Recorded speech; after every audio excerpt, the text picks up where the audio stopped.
Go. They've been friends going on 20 years and now stepping into one of the most dangerous behaviors of a lifetime, having an opinion and openly talking about it on the internet. It's Pinche and The Gringo, and we have absolutely no idea how to start this show.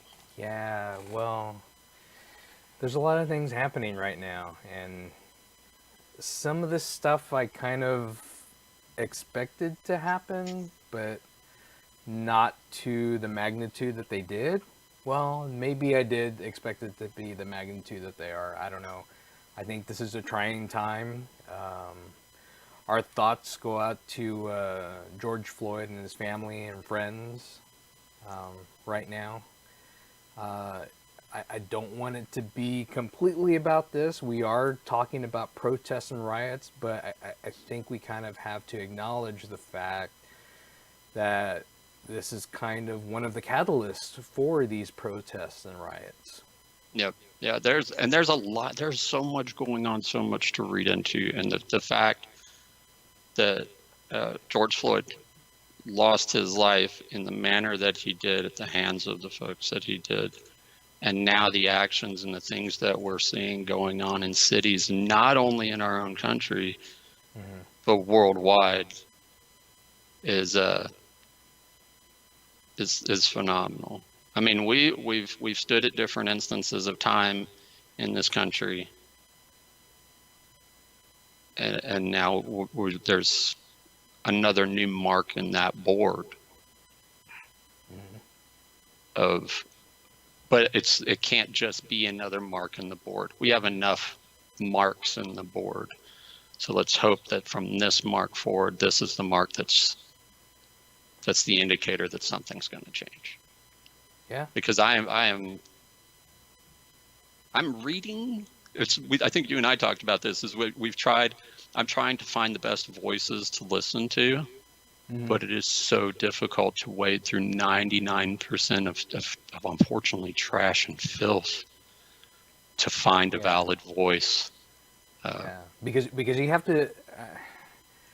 Unfortunately, a lot of people are way left or way right, and I like to, because I'm somebody in the middle. I'm not left. I'm not right. Whatever you think that is, or not think that is, but I'm kind of like right there in the middle. Like I'm trying to taking things from both sides. I don't think. I still try to go and see both sides and try to listen to other things, because there is some truths out there that can be heard. Maybe some more than others.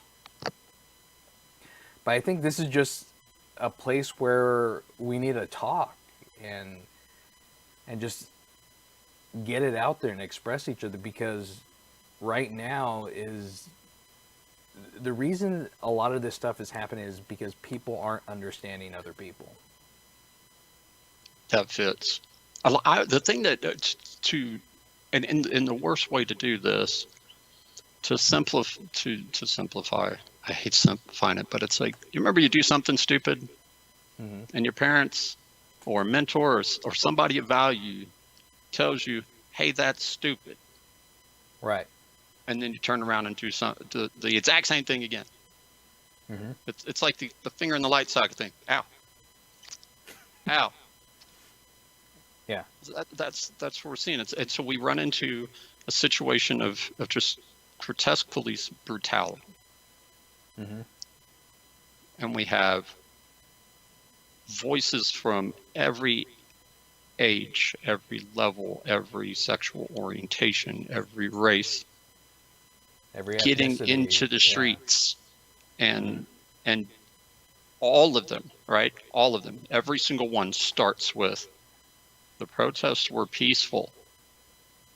And the ending headline is, and then the cops set in with their force. The media writes it differently, but we're seeing same acts of brutality perpetrated on peaceful protesters. Granted, we've got looting, we've got rioting, we've got things that are going on as well, but we are seeing additional innocent people Right. attack. And I feel things. I thought San Antonio here, with us being in San Antonio, wasn't going to get like that. Because historically, we haven't been like that. But it went to a place.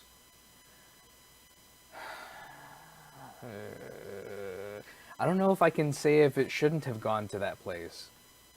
What do you mean? It shouldn't have gone to the rioting, or it shouldn't have gone to the looting, or do you? I mean, it being Yeah, escalate that far? Because you and I said something that we said before the show was when we hear peaceful protest, we automatically, you and I, from our lives, our perspectives, our positions, both of us went, yeah, that's gonna end well.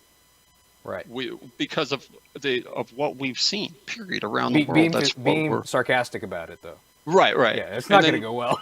No, yeah, we're like, that's not going to go well. It's good that if we can do it. Hopefully, we didn't feel it was going to go well. We were hoping that everything would go well, but it blew our mind for us, both of us, to go, okay, we have friends. Do you go to Nyosa? I don't go to Nyosa.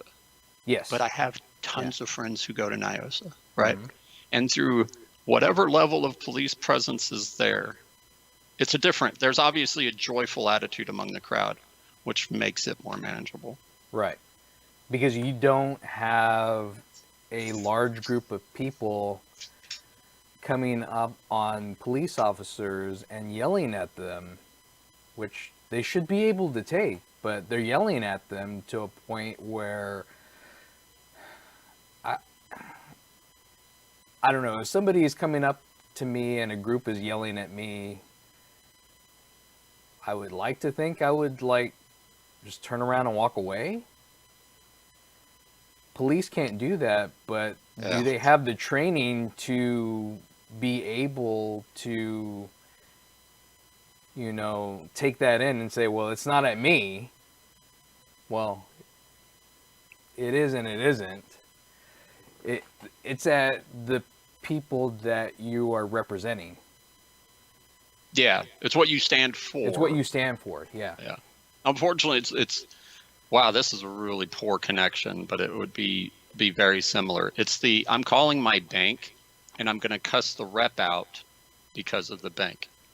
Oh, yeah. It's a poor, kind of a weak connection, but very much the same, because a lot of these, the anger that is in... It's like, I didn't take your money. All right. So exactly.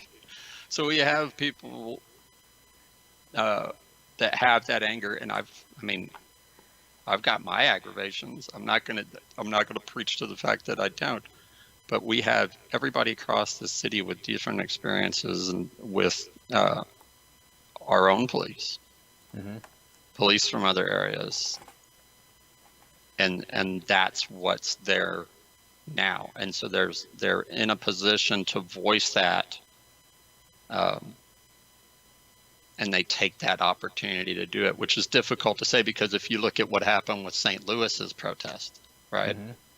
So St. Louis has 5 hours of highways. I pull a lot of this information from a community activist in St. Louis. I found his video and kind of listened to it, and listened to all of the things he had to say. He speaks widely about the entire incident, all the way to there's sadly a protester loses his life due to an incident with a FedEx truck. All the way up to that incident, he speaks. But what caught my ear from him, aside from the fact that the 5 hours of protest, closing down highways, and it not being a problem, he said their leadership in that city was why. That they could close it down, that the cops weren't coming in. Sure, there were cops in there was police presence, and there was helicopters. Right. But they weren't coming in riot gear and making people fences with batons, just standing there waiting for an opportunity. They didn't even do that. And he pointed out the fact that the Department of Public Safety, the head of the Department of Public Safety in St. Louis, is a black man. The police commissioner, is also a black man, and the mayor is a white woman. right? Mm-hmm. So hearing him go through that, it clicked. I'm like, I want to look into this. What is this? Who are these folks? What is their connection to St. Louis, and what made their thinking go, hey, you know what? Let's to speak to the guy's video in his own words. What is these people's connection to that city? How are they so rooted in the city, aside from just their positions, that inside they said, let's let the people of our city grieve and voice their dissent to what's happening. Right. So what is that? So I actually started digging a little bit, and the first person I pulled up was the Department of Public Safety Director is Jimmy Edwards, Judge Edwards, and he got his undergraduate degree in '78 in St. Louis, his law degree in '82 in St. Louis. He worked in St. Louis through private and public legal positions, appointed to the St. Louis Circuit Court and administrative judge of the family court and chief juvenile court, 2007, 2012. So here we have a man who is in a key position, has lived in the city for a long period of time, has a direct connection to two of the most difficult courts in any city, family court and juvenile court. Right. And now he's at a position around public safety. And so it's like, okay, that's pretty cool. You've got 30-ish, 40 years in this community directly rooted and connected to it. So if we look over Chief of Police, the commissioner is Colonel John W. Hayden Jr., also a black gentleman. He joined the Metropolitan Police Department February 23rd, 1987. 30 some odd years again in that city, working with the people. And then he becomes police commissioner in 2017. So there we are again. We have 30 some odd years. And considering the positions of the judge and the position of the commissioner, the colonel on his way up, there's no way in a legal arena that their paths have not crossed, right? So they're probably very familiar with each other in that 30-year window. So now it's like, oh, well, there's an anomaly, which some people might point out, is the fact that the mayor is white. And when you pull up the mayor's info, is it Lyda? Lyda, Lyda Cruson.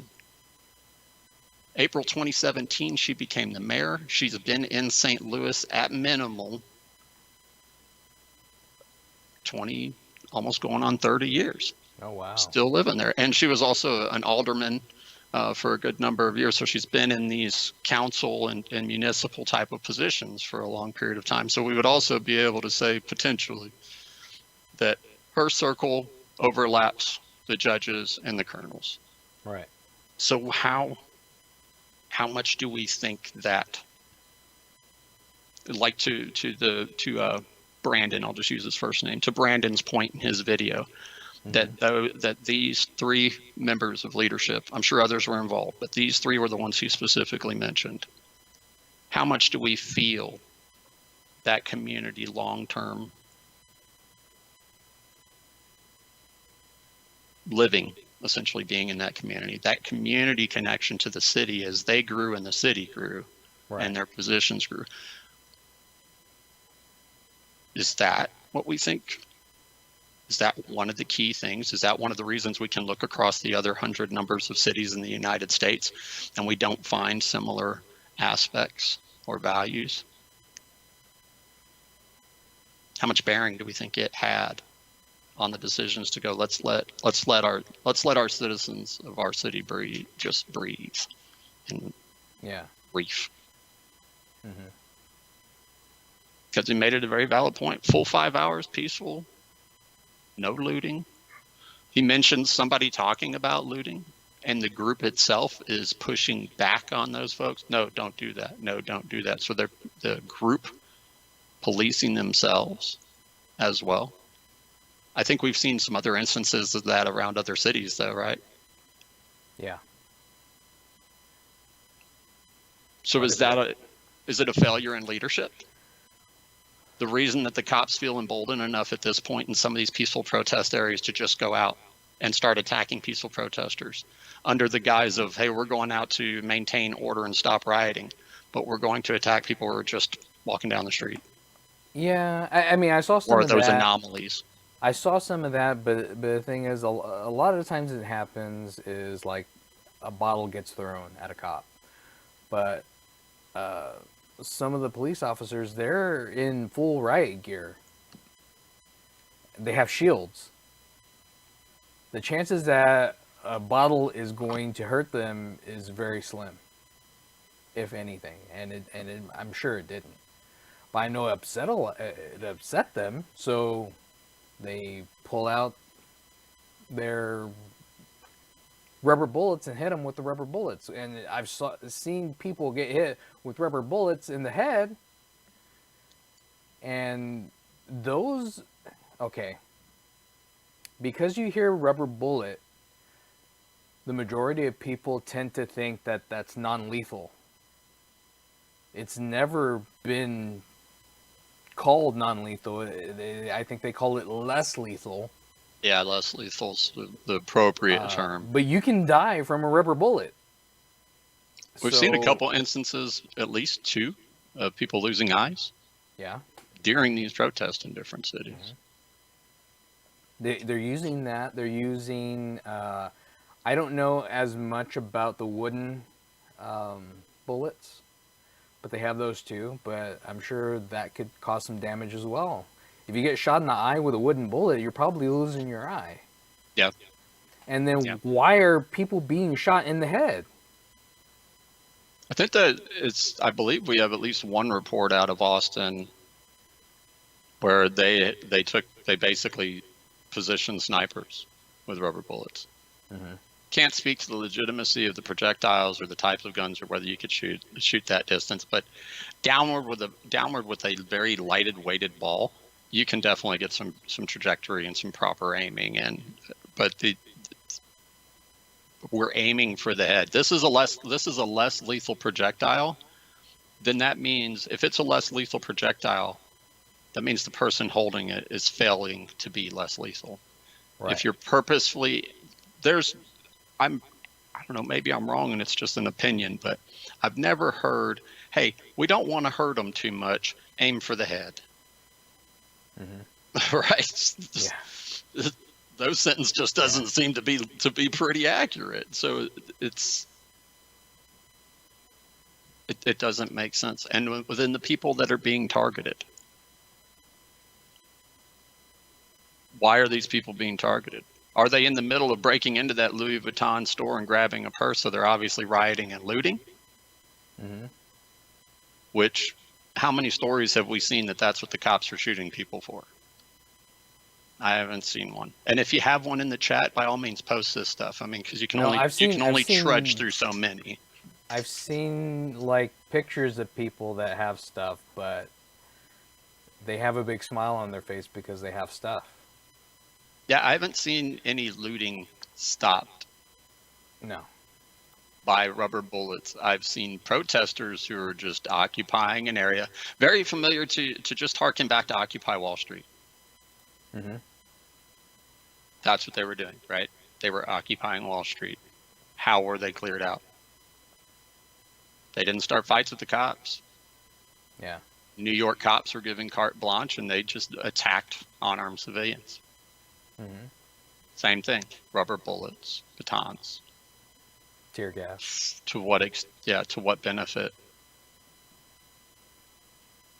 I don't know.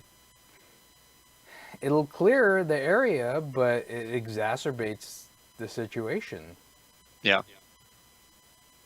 Especially with rubber bullets. I never thought we would ever have to use rubber bullets here in San Antonio, and we did. Well, the police officers did. So let's look at another angle to this. What are the tools of radicalization? And we have plenty of history to look at it, but if we look at most, we'll use, because it's one of the great words that's being used across the media right now, and it's actually being used by police departments as well, as the domestic terrorism. Mm-hmm.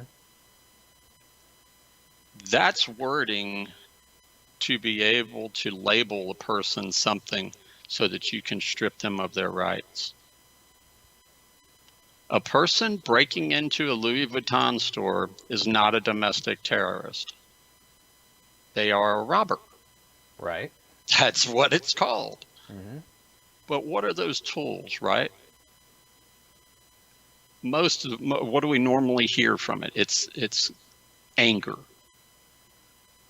So if you have one friend who is attacked, a non-violent protester, Mm-hmm. attacked by police and shot with a less lethal projectile for doing nothing, and they are then home with 10 to 15 friends.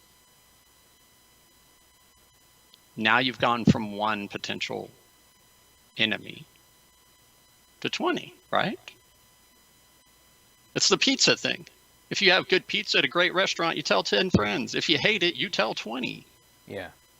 So we're essentially it's adding more fuel. Oh, we have a comment. Christopher Hernandez says, "Hey guys." Hey, how you doing? Oh, is that X? Yep. Yeah. Long time no hear. I mean, so we've gone one way, right? We've leaned into protesters as essentially in their positions of some types of right angle. Mm-hmm. Let's trade shoes for boots. Let's stand from a police angle. What are your thoughts on if you're in that uniform, you're in that badge? This is your job. This is your livelihood, and it's your beat for the night.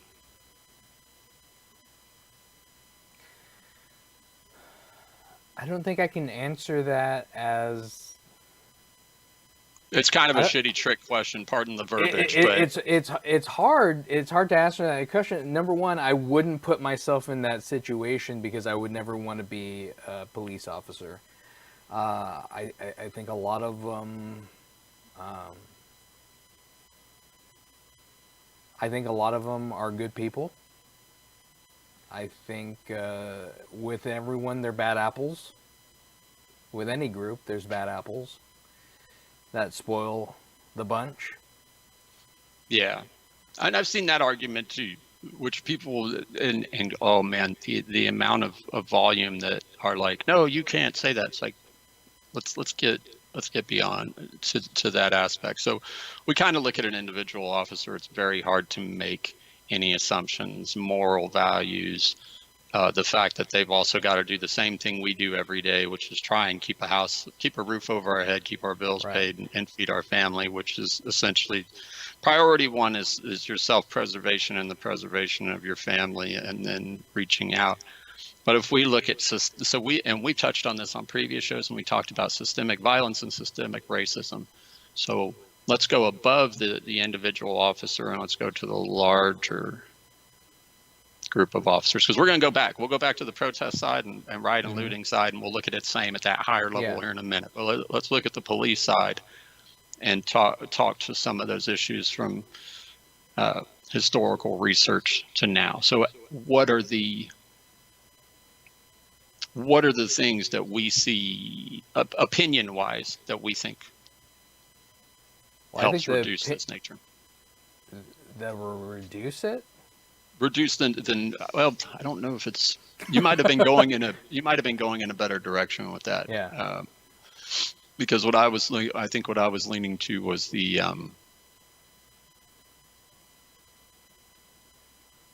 fact that there is a law above law type of aspect with qualified immunity. Mm-hmm. And there's one other aspect to it, which is escalation of force and the essentially get out of jail free card of I feared for my life. I don't think anybody should be above the law. And they're there to uphold the law. So if they're committing a crime that would be considered a crime to anybody else that would commit it, they should be held to the same standards. They being the police officers. Yeah, and that, I mean, I can align to that in the same aspect, because it's so if we look at public servants, right? public servant steals from their constituents, they go to prison, right? They violated that law.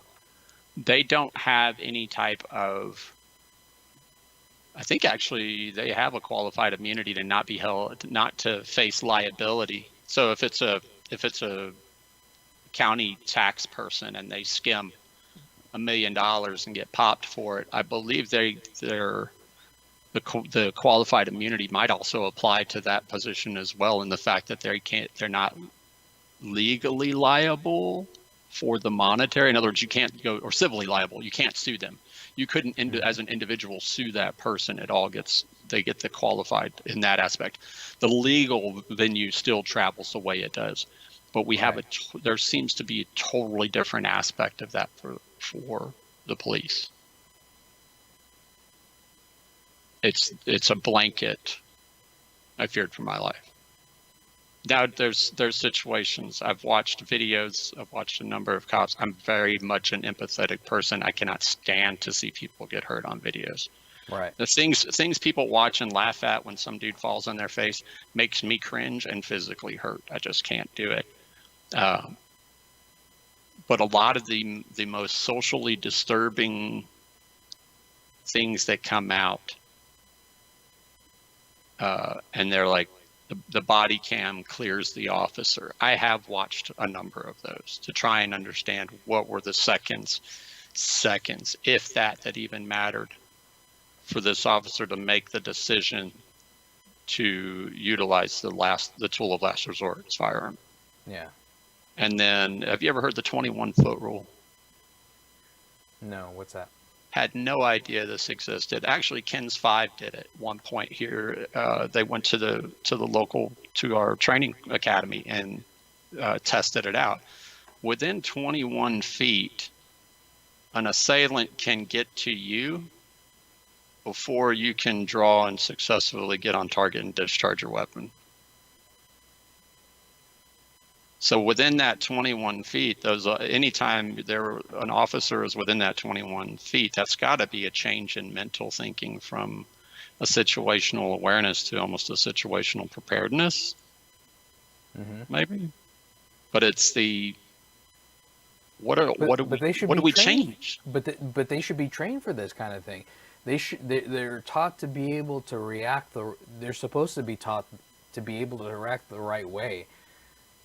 Make sure that your gun is at your side, away from an assailant. You don't have your gun pointed at, with your gun holstered towards them. No. I was looking at comments. But so we have, so training, right? So we talk about training. So what are the first argument you see when this question is asked is, what are other countries doing to reduce crime and police brutality, right? And the anti-gun side instantly goes, well, they took all their weapons away from their citizens, and then they like to tout that there's no crime in those cities or those countries, when they don't read the facts that it's actually worse. It's just a different weapon being used.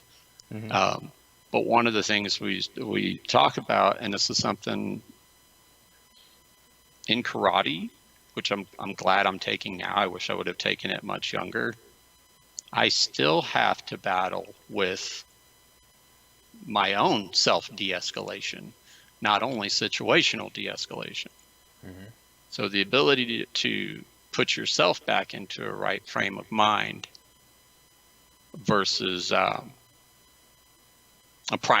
what I would say is almost, in a sense, going to sound bad probably, but more than to avoid primal reaction, right, is difficult enough. But are we teaching that enough? Or is that one of those 30-minute PowerPoints you just get to watch and that gives you the credits, right? You got the credits. You got the credits, exactly. Go take your gun out there and Go shoot 10,000 more times, because that's the Yeah. stuff that's important. And maybe that's the curiosity. Obviously, police departments, and this goes along with IP and other types of stuff, is they're not going to be sharing 100% specifically to what their training is, because whatever their training is, if it's out there, then you have the wrong types of people have the ability to reverse engineer that into something. But so aside from training along those aspects, potentially, is there regulation? And is it federal down around how incidents that result in loss of life, one way or the other, assailant or police officer, yield a totally different process across the board? I know a lot of people aren't going to like this, but I think it should be federal regulations that kind of, because then who watches the watchers? Exactly. I mean, we police, right? So all of our laws that we have in our own Who polices state, the police? Yeah. right? So all of our state laws are essentially subsections of a federal law. Mm-hmm. In most cases, right? Mm-hmm. I mean, there's limitations. Some of us have a death penalty in our state, and other states do not. And then we have different gun laws. I am definitely a very much less government person, just because if it was just the proper line of government of people actually being honest and not the types of politicians we have, you should be able to trust that what's pushed down is what's done. But right. So where is that? I mean, I don't know if we obviously can't look to the highest office in the country for direction on police guidance at this point. Right. All opinions refrained. But it comes to, I have two young men and two daughters. 3 are eligible to vote, and I'm in their ears going, you need to pay attention to your local first, then your state, all the way through, because the people that are in the offices in your very town are the ones who are ultimately responsible for the people who are putting guns and badges on the street, and how those folks are reacting to the citizenry in that one. I think here in San Antonio, there hasn't been great picks for the last couple. Maybe more than a couple. Oh, man. Yeah. I'm not. It's. Oh man. The and not attacking. Not attacking the person, but the policies and the processes. There's good. I can, you know it as well as we talked that I am. What is it? Your political leanings. That I'm stupid in that. I don't understand left. I don't understand right. When somebody says they lean more left or they lean more right, it doesn't make any damn sense to me.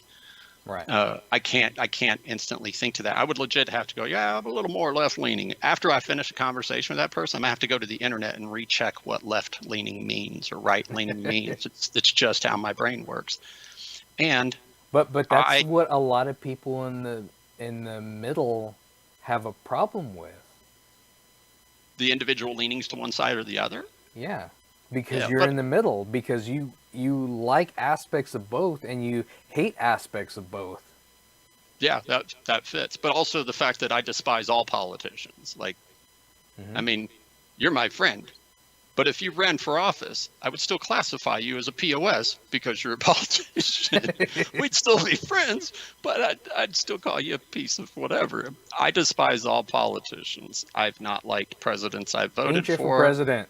EJ for president. That's the next merch. You're not my friend anymore. No. I am your favorite turd. After that, it's got to come into I'll those put you in my votes. cabinet. We'll do great things. We'll do great things. Things will be better. Make Sportsters great again. But that's the thing. One of the things. Well, here's the thing. It's a hard position. Well, it's a hard subject, but here's the thing: is there's a lot of people that thought that Trump was gonna fix everything. They thought he was the answer to the problem with government. One person cannot be the answer for government. Yeah, he ran on that very much anti-government type of platform, and I'm a businessman. I'm for the business. Now, not and before chat blows up with, oh, they hate, they're anti-Trumpers. No, look, I'll give a damn who's in the office. I don't like them. But every single politician we have, I actually had the benefit of taking macroeconomics at San Antonio College with a professor who walked in wearing boots with Russian straps and communist logos on them and a communist belt buckle. And this is the first day I've met this guy. And the first thing he says, he's like, I know what you're thinking. You think I'm a damn communist. I was about ready to drop the class. Freaked me the hell out. Yeah. But he was leading into something. But what he always called politicians was vote prostitutes. And I mean this in no way or down term to sex workers or anybody in that industry, because most of them are more upstanding than some of the politicians that are applied vote prostitutes. Yeah. But it's so accurate, because they will, as a politician, from every level, from our local school board over here, every level will say or do. There are some valid people too. I mean, not everybody's a scumbag's politician. I guess I got to put that caveat in there, or somebody will freak out. But there are some good ones out there. They will say whatever it means to put them into office. Right, because they want to get in there. Right. So lately, what's the biggest thing? Well, the news is screaming, guns are bad. So what do we have? We have a Texan who ran on that platform, and now we have Biden running on that platform. But it's only because it's a popular platform. It's a vote getter. It's an individual's decision on whether that's a righteous thing to do or not. And you'll answer it with your vote. But they'll say or do anything to get in there. And it's... Even if they don't necessarily believe it. Absolutely. Yeah. And that's the other questions that I've also seen raised with this, is because we have a lot of people. I got to admit, I chuckled pretty heartily at somebody posted a picture of all the fences that he's had put up around the White House, and somebody asked hey, did Mexico say they'd pay for this wall too? I was thinking when I saw that, yeah, that was some. I was like, really he got his wall. Exactly.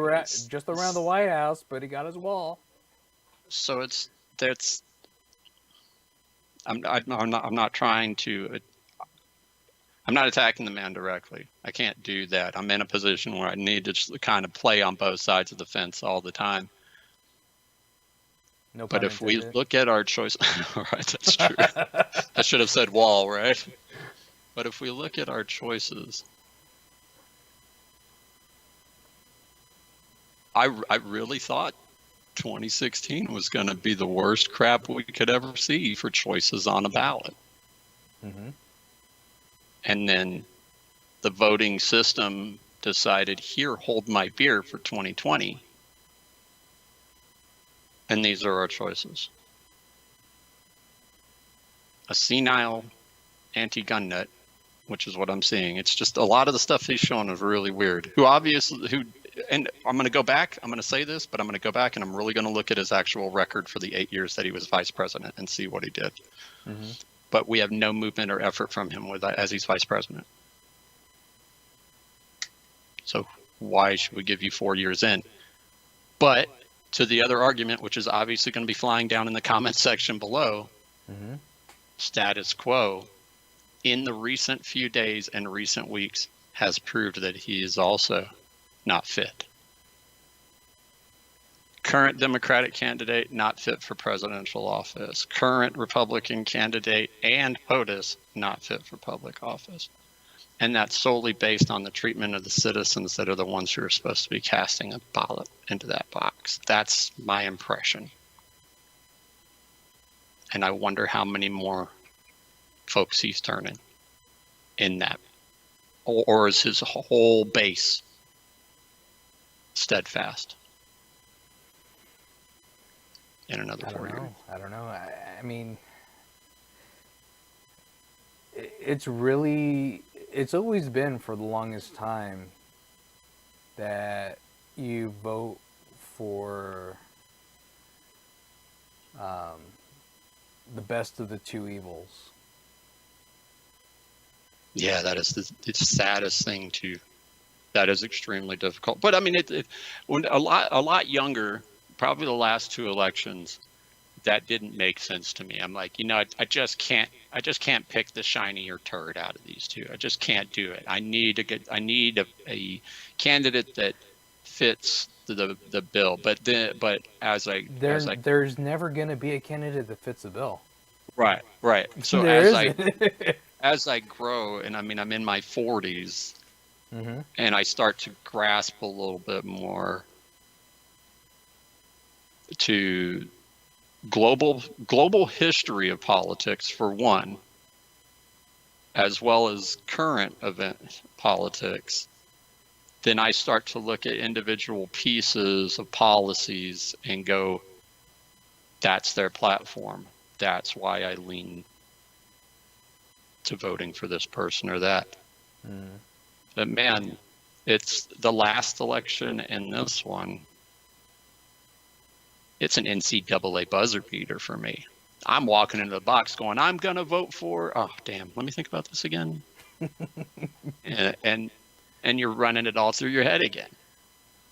And you've got some of the greatest people, like the volunteers that we have for our voting offices.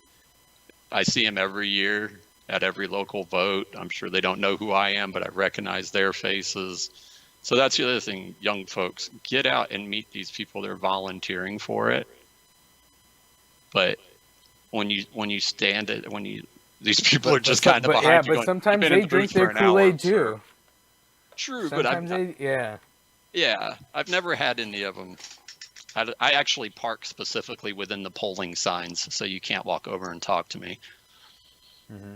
Please don't try and sell me your vote prostitute. They couldn't convince me to do. I'll never give a dime to a PAC.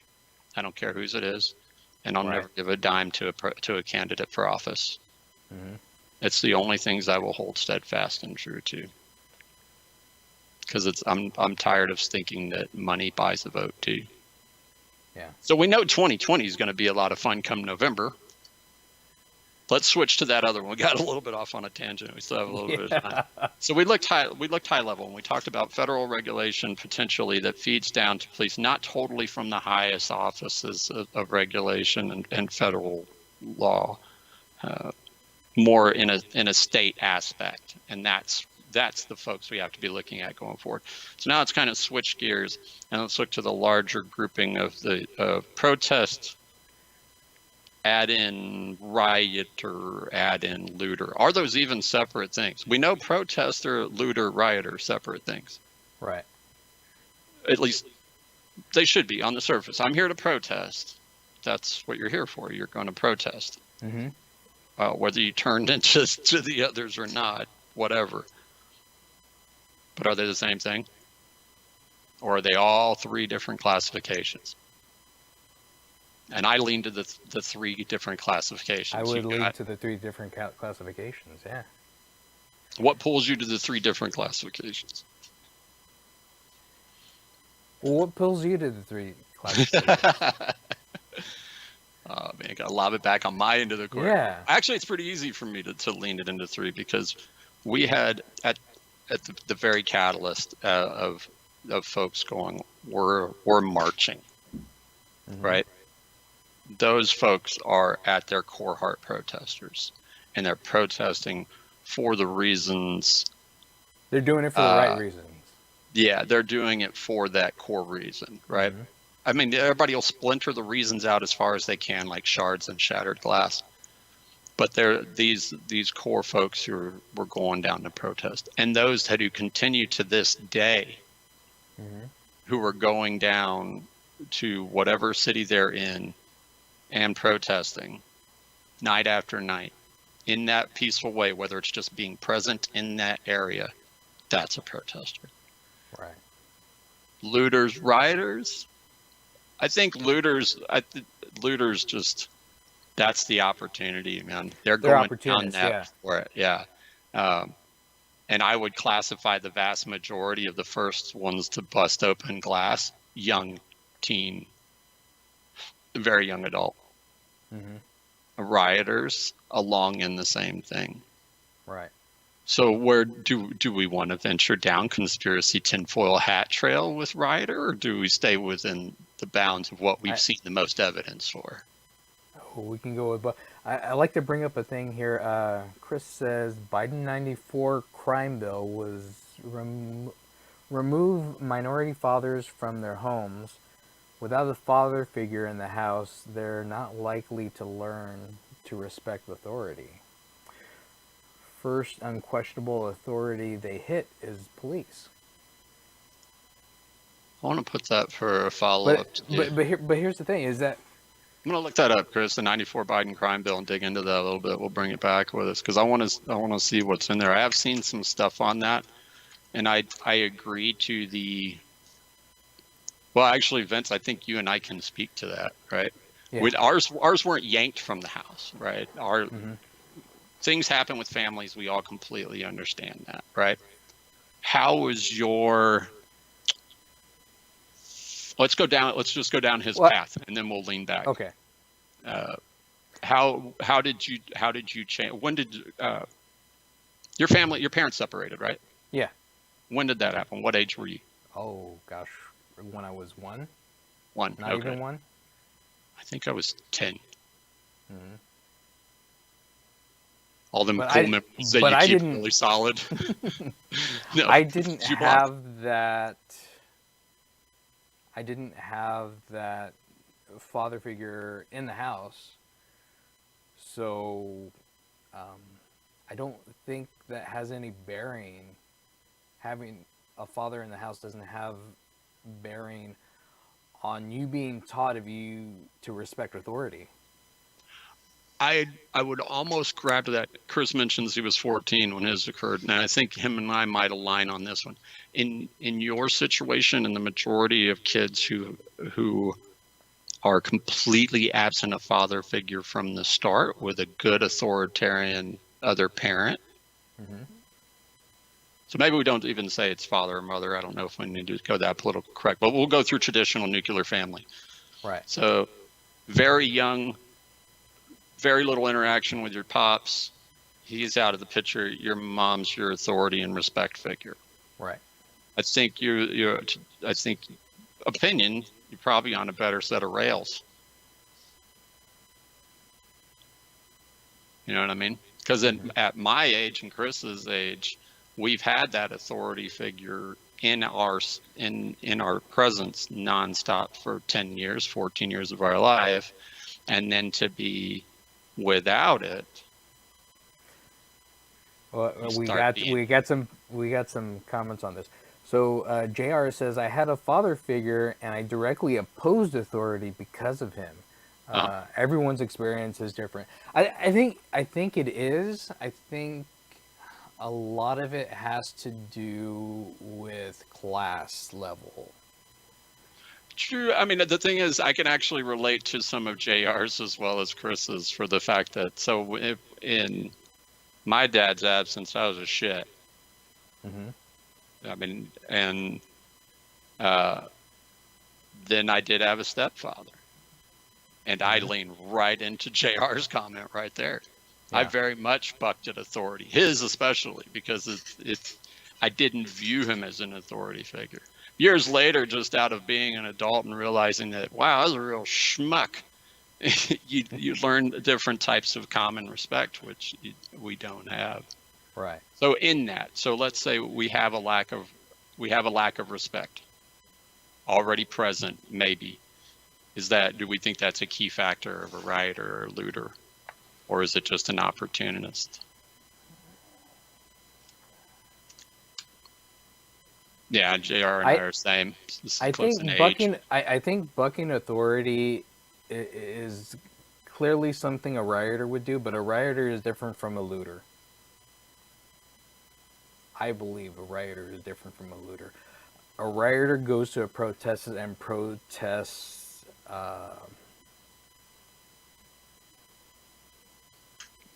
less peacefully than a regular peaceful protester. I wonder the validity of even being there under reason to protest, and more of that. That is my perfect smokescreen to For a go looter. Yeah, no, For a looter. for a rioter, perfect smokescreen. Man, we can go down For and me, get this to pop off directly under the guise of the protest.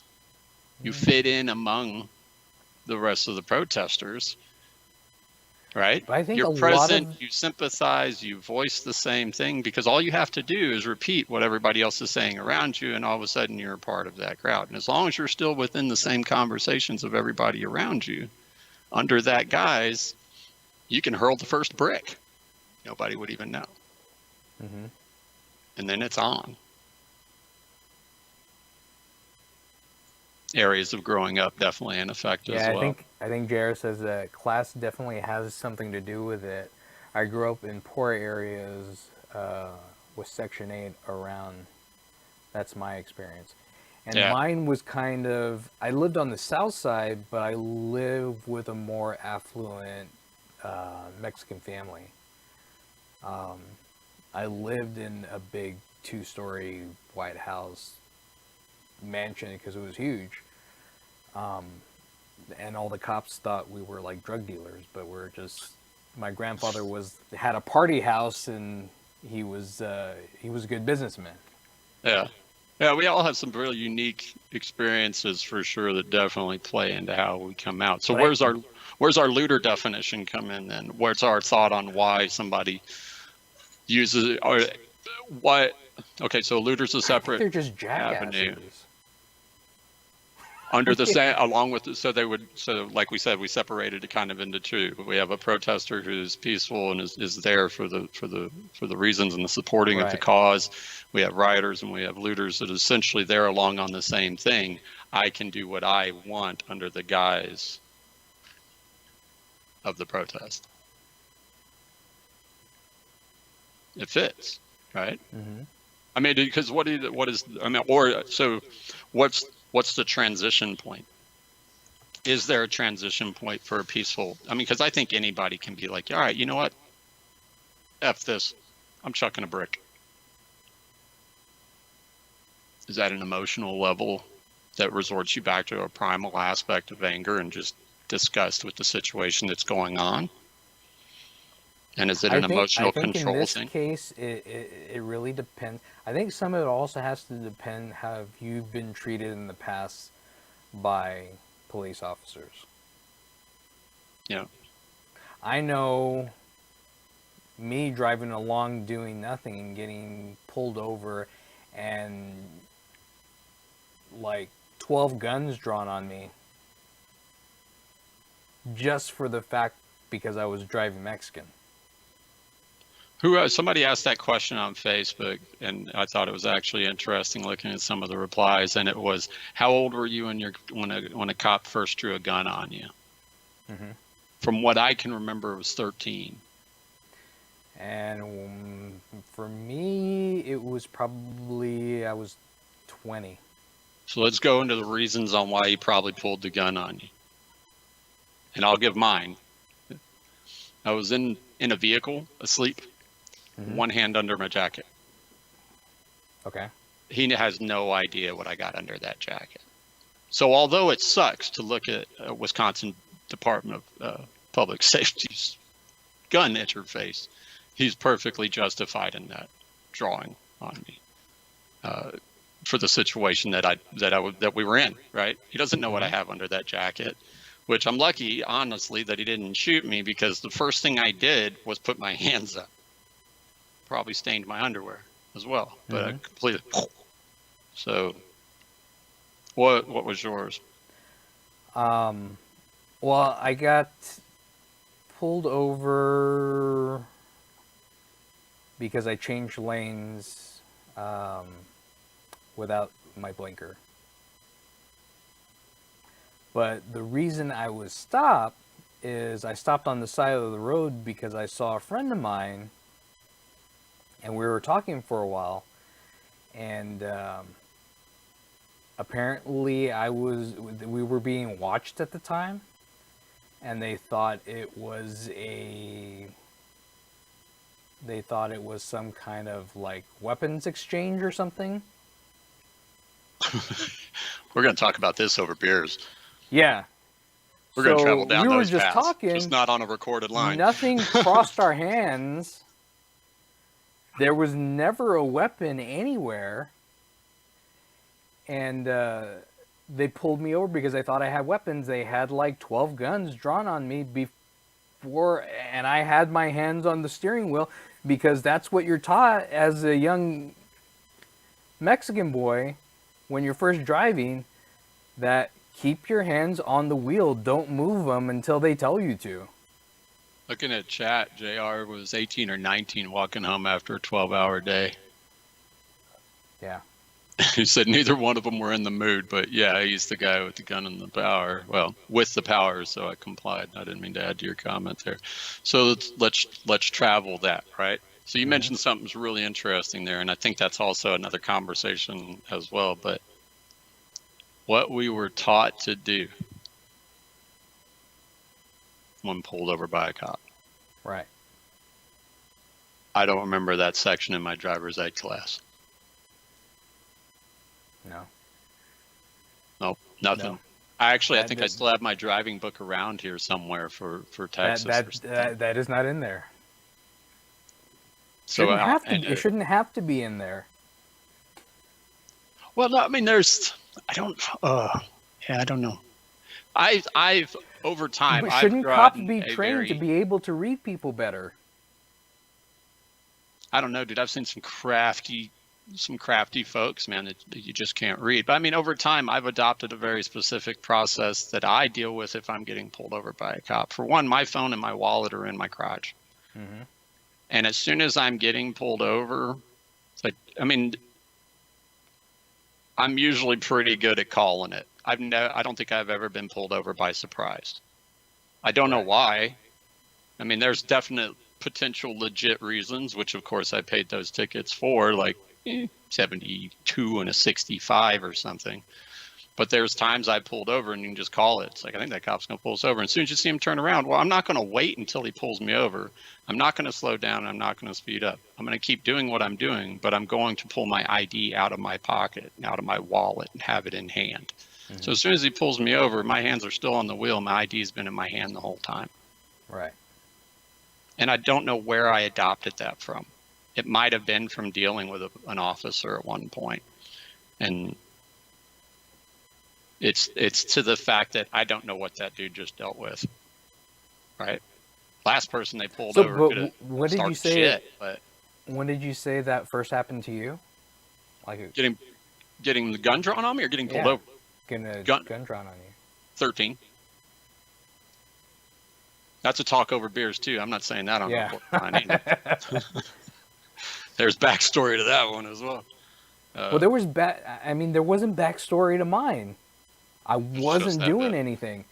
They stopped me, and I probably should have said no, but I let them look through. I think I had some kind of like a hatchback or something. So they looked in my trunk. All I had in there was a set of Craftsman tools, and the cop was just saying, "Oh, that's a pretty nice set of tools." I was like, "Yeah, I just got it for my birthday." So that's the other thing. So now we're into this. So we've talked about this too. We've talked about influence through fear. So we talked about the potential of police using the 180 days in jail during the COVID thing as a way of getting people to comply. Well, you need to go home. No, I don't. That's not even against the law what I'm doing. Well, I'll have you thrown in jail. Well, then you're like, I won't take a chance going to jail. And then we talked about the fact that you can beat the rap, but you'll probably not beat the trip. And then that's where it comes into, what, do you mind if I search your vehicle? Hell yes, I mind, and you have no reason to do so. But a lot of people go, oh, well, since I didn't do nothing wrong, I'll just let him search it. Yeah. There's a lot of reading to the fact that, police can lie to you, right? Mm-hmm. There's a number of things that they can do, so it makes this narrative, if they need to, based on suspicion. So there's a lot of things that the knowledge of understanding your own rights is good, but I guess that would be spoke from a position of probably not getting screwed with as much as as me getting pulled over on the same street as you getting pulled over by the same cop 15 minutes later. Right. And now I think early on, I'm not sure how it was if we go back early 80s or something, but I think it's permeated enough through the populations and the generations enough that this is what happens when you get pulled over. We talked about knowledge before in our previous shows, mm-hmm. Knowledge of hate and direct teachings of hatred. Does some of the ways we react to police are taught to us because of the experience of our family members or close friends? Yeah. And it's because we of close perpetuate. friends. Yeah, and we perpetuate mm-hmm. Not being used in a derogatory way. We continue it forward. Right. Because it's accurate when we're trying to tell our kids to do things certain ways. Mm-hmm. Yeah. So looters, opportunists by choice under guise of protest. Right. Rioters, opportunists by choice under guise of protest. I still have a problem with, like... Do you think they blend a little? The circles overlap slightly between the true reasoning of a rioter and a protest? I think they do. I think they're just angrier about it. So when we pull the opportunist off of that, rioter is more in the aspect of just still in the true word to the reason everyone's protesting. Mm-hmm. But they're going to be more militant about it.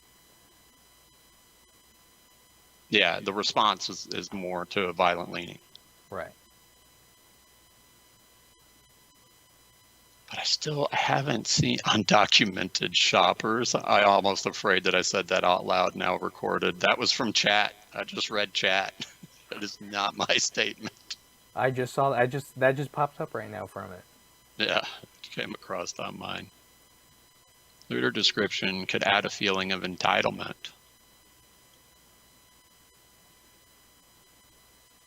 That's interesting. Entitled to the destruction based on... Or just entitlement. Hey, I can do it. This is mine. Well... I'm leaning... Now I'm starting to think about that too. Once I saw, like, the feeling of entitlement, like getting reparations of what has happened to your people. Oh, that's a topic of conversation that is extremely difficult to touch on. Yeah, but it's... Because I don't know if it's a difference in age, a difference in growth, a difference in experience. I'm sure I did this much younger, but I am in the thinking that I cannot blame another person for somebody else's experience in the past. I cannot blame you now for somebody you're somehow connected to and how they may have treated somebody in our past. Therefore, you owe me. And maybe I'm not looking at it the right. I bet you I'm not looking at it the right way. I might be looking at that too much at the individual level versus the overall systemic level, which may be the misunderstanding I have with the push for reparations. I probably need to look at that angle in the. Yeah, I don't know if I wanted. When It's I a saw difficult that, one. I didn't want to go there. It But does make me want to rethink it a little bit, it, and just try but and understand some more. I think things should it should be okay for us to like think about this stuff and talk about this stuff. Without worrying about somebody going to Twitter and saying, "Hey, Yeah, this dude said this. You should fire him." I don't know. That caps every single person's free speech. It does. We talked about free speech. You're free to say what you want. You're not free from the consequences that occur to it. Mm-hmm. The act of cancel culture in going vigilante mode on someone, regardless of what's said, is, and then the reaction that we see from some places where it's just like, oh, don't worry, we've taken it under advisement 24 JR hours. says, "I'll take the heat for the comment. Thank you, appreciate it." Right. But I don't know. So It's just a difficult time. But if we don't talk to each other and don't try to like know each other, I think that what was the point to all of this? yeah, You I have to think be able to see each other.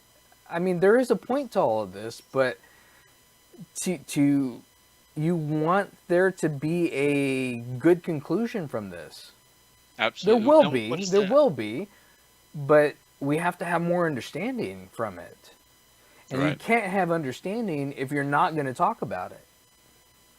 And that's another and this has been said. It's been said for a long time now, as people do not know how to talk to each other. But you and I have also made this point, and I'm sure folks in the chat can relate.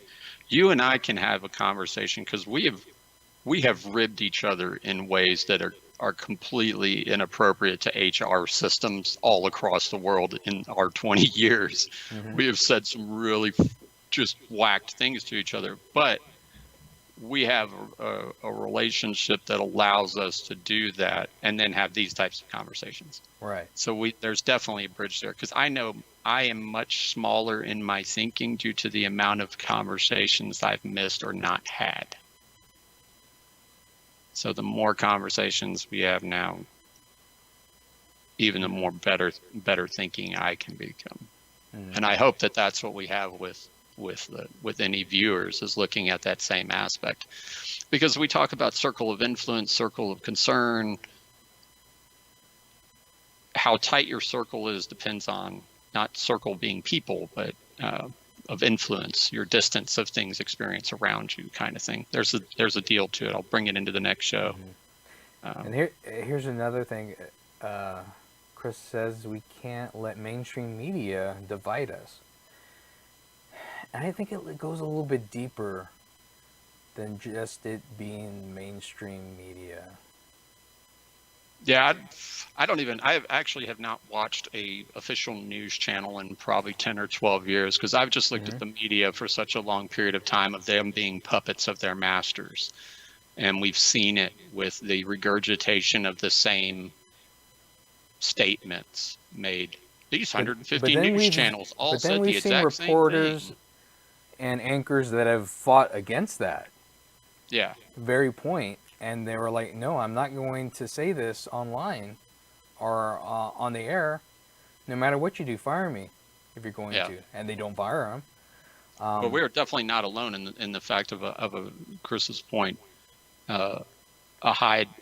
There's those who read too much to the media, and then they do let that kind of try and drive a wedge. And then there's a large number of us that just don't trust the media, and they're actually being.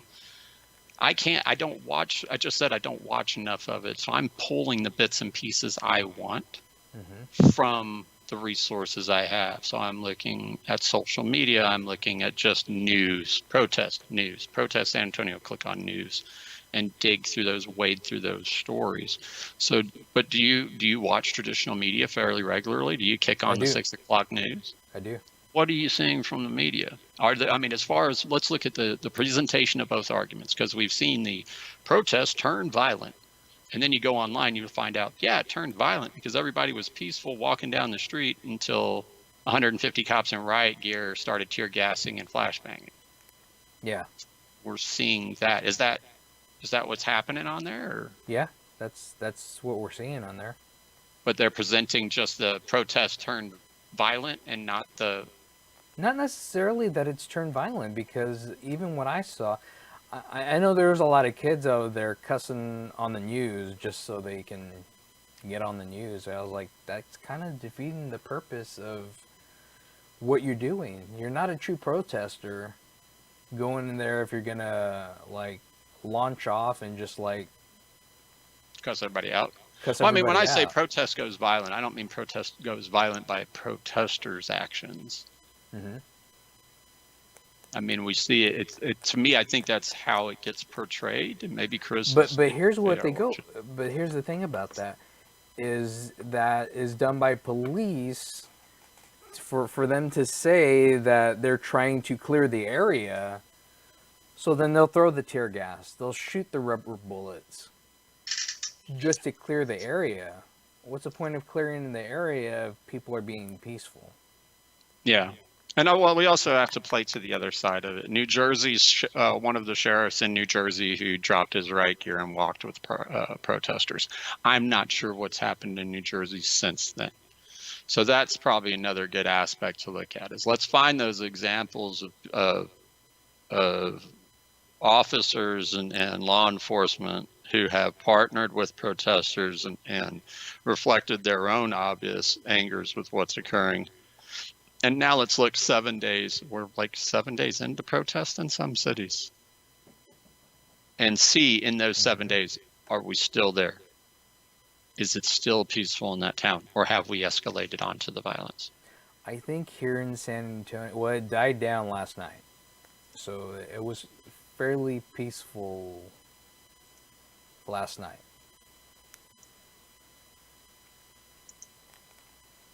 Yeah, I think it's actually still... There's some stuff from it, again, talking... Oh, that's right, it did rain. Update, 12:30 a.m. March began peacefully. Tuesday ended hours later. Police in San Antonio Alamo Plaza began firing projectiles at the crowd. This is the funny thing, is we're firing projectiles, like you said, we're clearing the area. We're firing projectiles at the crowd, at the crowd, right? At the crowd. Mm-hmm. But like you said, why? Because I know many a late night, drumstick in hand, plenty of beers gone, we are all walking the streets downtown with very large crowds, especially after a good Spurs game late into the night. Yeah. And they're not firing tear gas to clear us out of there. If these protesters are doing what they've been doing, being peaceful and just walking the street, they're not doing anything wrong. What's the purpose of protest? What's not the purpose of protest? What's the purpose of firing tear gas and rubber bullets? It's 3 a.m. We're your mama. You should go home. Yeah, but then you have the people there. Is like, I heard one of the people was saying, if you're not here to destroy stuff and loot, then leave. That happened here in San Antonio. Yeah, that's where the group needs to turn on the individual. We would hope that that's it. A lot of people don't have that strength or confidence to do it, or that's going to go very sour with some people, or they also recognize the situation as a tactical type thinking person and go, nope, I'm out. I'm out. Which, based on historical things and battle history, exiting the field when the opportunity presents itself has saved a lot of people's lives. Yeah. What is our end state? I have an opinion of what I hope we could see on the other side of this, and it is definite demilitarization of the police. Qualified immunity is removed. I fear for my life is also removed. and police are afforded the same 12, judged by 12, right? Same jury opportunity as anybody else. And they don't even need to get to that jury, because we have district attorneys who do their jobs, look at the evidence provided, and are able to make a determination of whether a crime was committed or not, and if said person is at fault. Now, what if you don't have the video? Well, now you're looking at some type of flat criminal prosecution for the officer, because they didn't utilize a tool that they're supposed to have as a proof of evidence, right, for their own safety and for ours. And here's then the with thing: that, do we we need to move. start wearing our own body cams? I do. I wear a body camera every time I ride my motorcycle. I carry a body camera on the dash of my car, and I carry a regular Sony touchscreen mini camera. It's part of my EDC. My everyday carry package contains cameras for recording. Yeah. And it's simply for the fact that it doesn't come down to trust or any of that stuff, but hey, cops recording me, I have the right to record you. Yeah. So I'm recording for the record of both of our But safety. I found that at my age, they don't mess with me as much. I haven't run into many things. I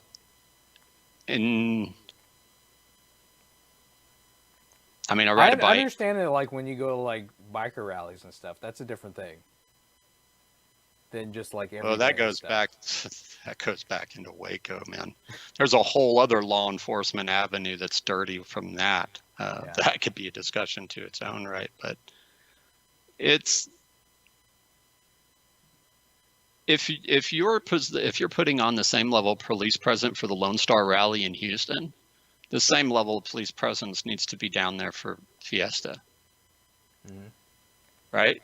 They're the same thing. It's a large gathering of people, which, surprising to most people, among both of those events would have a variety of potential gang members or affiliations. Yeah.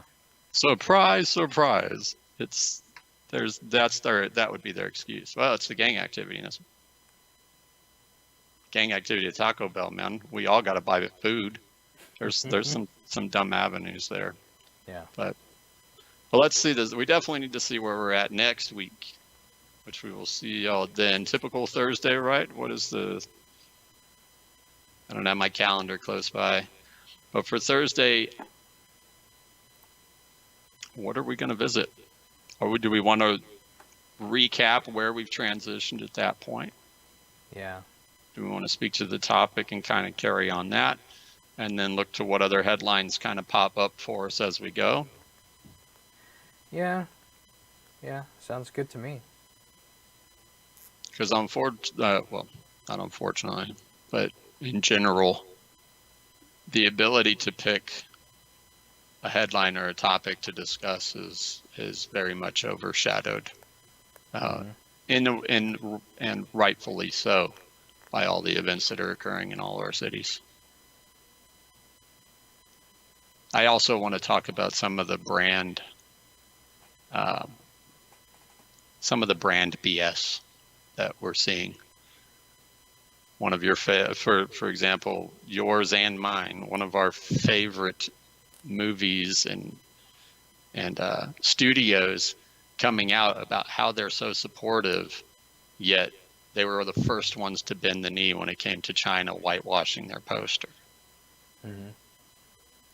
So that type of hypocritical BS we're seeing with brands as well.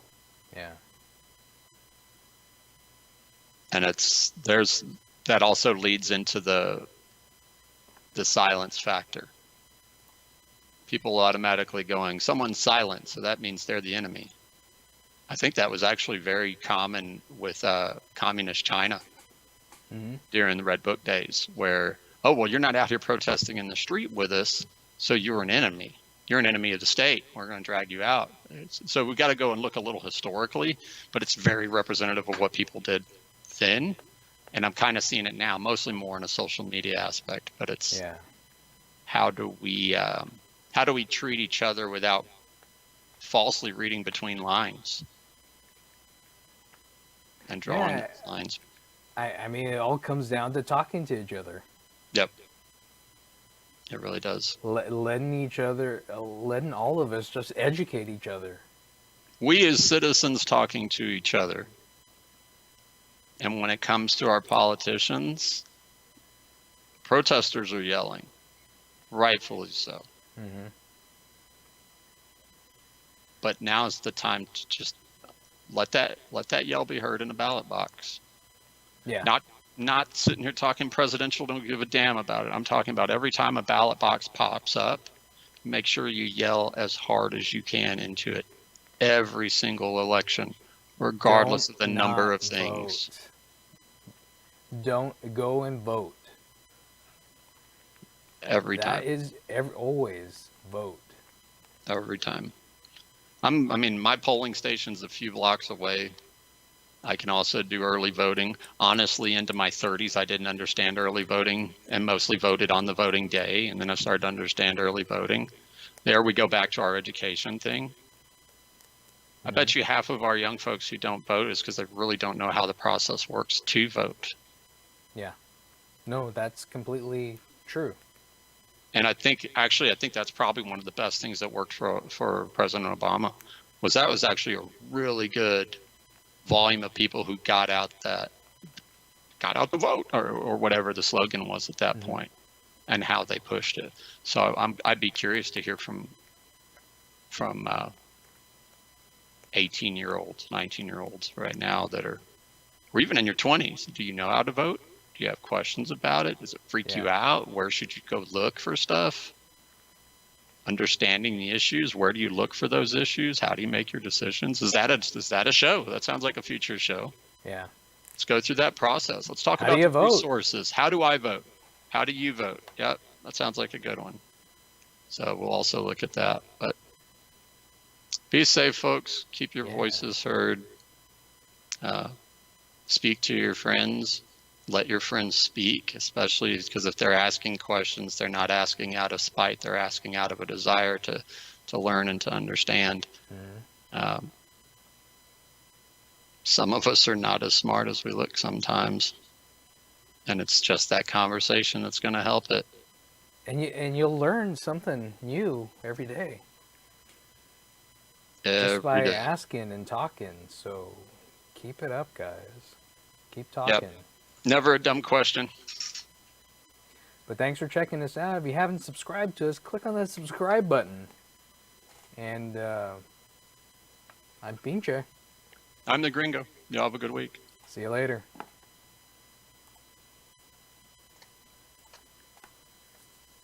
And we're out.